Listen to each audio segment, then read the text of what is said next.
Guys, it's Sarah and today is Booklist Thursday. This is a video series I do with my friend Lindsay over at Lindsay's Little Library.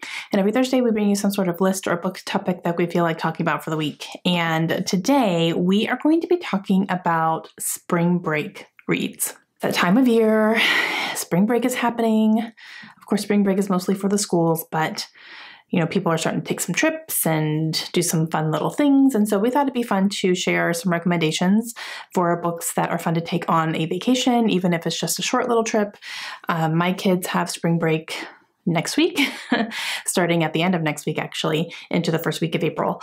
And we are going to go on a little bit of a trip. We're going to go down to North Carolina for a weekend to visit with my best friend. And then after that, we'll come back home and we'll find some fun stuff to do because the girls aren't going to be at school. So we'll do some fun stuff. But good books to take on a trip. I have a couple of contemporaries because personally, those are my favorite things to take on a trip because they're light, they're fun, you don't have to think too hard, and they're just good to relax with. But I do also have a couple of mystery thrillers for you. The first one is the N Honeymooners by Christina Lauren. Now this one is good because this involves a trip. This is following a girl named Olive and her twin sister gets married in the beginning of the book. So you're following their wedding a little bit in the beginning. Olive is the maid of honor and her new brother-in-law's best man is his brother, Ethan. Olive and Ethan do not get along, like not even a little bit. They kind of hate each other. So that's a little awkward. She's not looking forward to having to deal with him throughout this whole wedding process. And at the reception, everybody gets sick. Food poisoning, sick from the catering. Olive and Ethan are the only ones who do not get sick. And because of that, Olive's sister tells her, you have to take our honeymoon trip for us because we cannot get refund on this. It would be wasted money. Please go in my place. You look just like me. They're going to believe that you're me. Just go and make sure someone gets their money's worth out of this trip.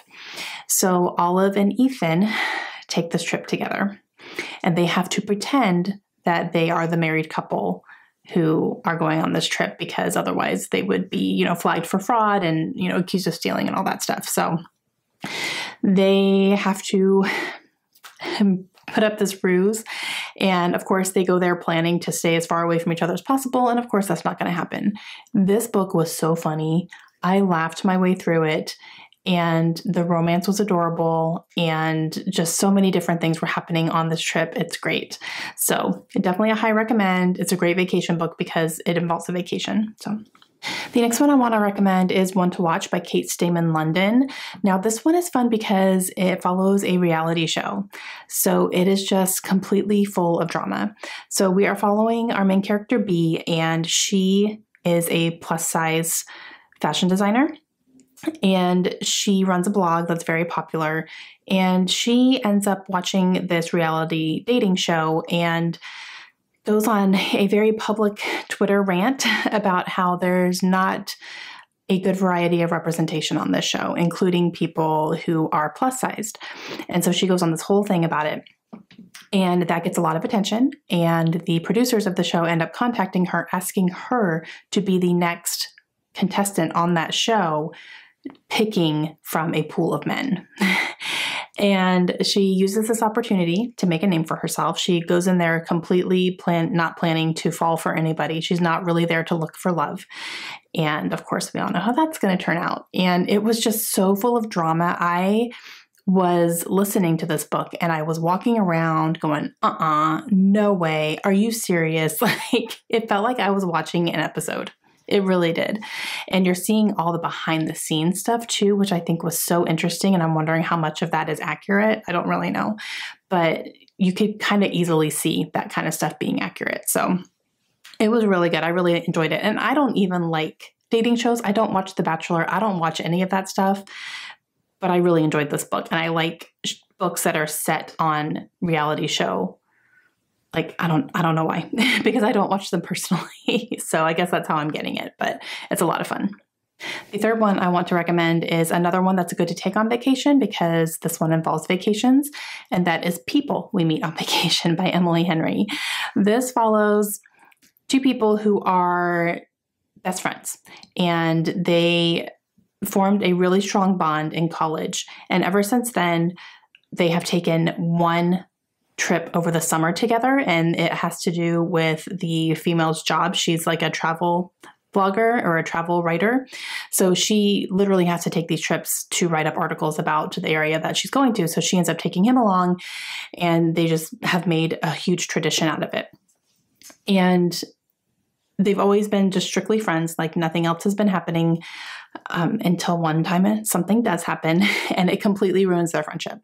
And so we're following them years later where she is really trying to rekindle her friendship with him and just realizes that she misses him in her life in any way, shape, or form. And so she convinces him to go on one last vacation together just to see if they can rekindle that and to bond again. And so you're going back and forth. And this one, a lot of it is in the present and they're on this current vacation, but then you're also going back to the other vacations and it's all leading up to what happened on that big one where they had their fallout. And it was just a lot of fun. I really, really love this book, and perfect for a vacation book because you're following them in different areas of the world. So it was really good. The next one I want to recommend is a mystery thriller, and that is The Night Swim by Megan Golden. This one is really good, especially on audio. If you guys like audiobooks, I highly recommend the audio because this one involves a podcast, and the podcast part of that is in here as well. So we are following our main character, who is a true crime podcaster. So she follows true crime that is happening currently, and she goes on location and she does her podcast episodes from wherever this crime has happened and where the trial is. And she's like updating every week on what's happening with this thing. And she goes to this small town where there is someone who is on trial. And while she's there, she gets a letter from somebody in the town saying, "My sister was killed however many years ago, and it was framed to look like a suicide. However, I don't think it was. Can you help me?" So she's basically getting asked to bring up a cold case and to investigate that and to bring that to her viewers to see like if they can figure out or get it reopened or something, because no one's listening to her. So you're following almost two different trials at the same time. So one of them is for the cold case murder. The other one that's current is for a rape. So there is definitely content warning in this one for a vividly described rape scene. So like it goes through that whole trial. The victim is on the stand and she is telling her story about what happened that night. So if that's something that you can't handle, that is in here. So just be fairly warned about that. But then you're following the podcaster, like kind of doing both of these at the same time.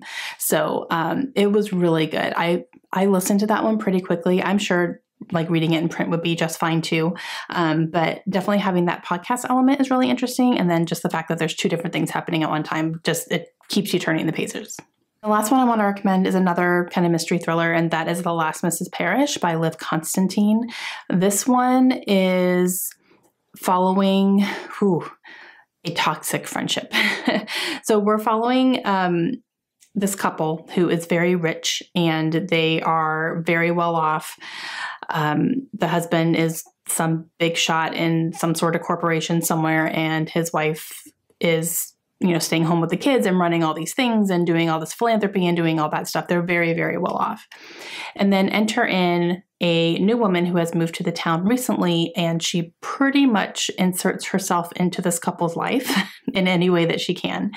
And she fully has the intention of stealing this man away and marrying him herself. Like that's from the get-go, that that's what's happening.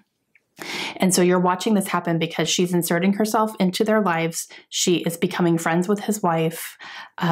She's making sly little moves on him on the side, but thinks she's being sly about it. You're seeing her infiltrate herself, like making herself very convenient. Oh, I just happen to know how to do this. Let me help you. And kind of being a savior to this woman, always there for her, always there at the right time, that kind of thing. So you're seeing all this happen and then all the fallout from it as well.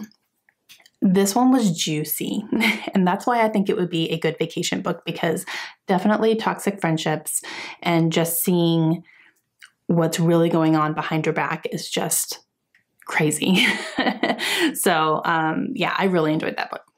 Okay, guys, those are 5 recommendations for books I think that would be good to take on vacation with you because they're fun. You can really get into them. You can read them really quickly, and they're just kind of really good books to really take you away when you want that escapism. So I hope you guys enjoyed that. Please make sure you go check out Lindsay's video today too and see which books she would recommend you take along on a vacation. And let me know down below if you guys have memories of reading really good books while you were on vacation. I would love to know that. What do you vividly remember reading in a hotel room or reading on the beach or by the pool or, wherever it is that you had taken your vacation? I would love to know. And I will see you guys again soon. Hope you have a great day. Bye.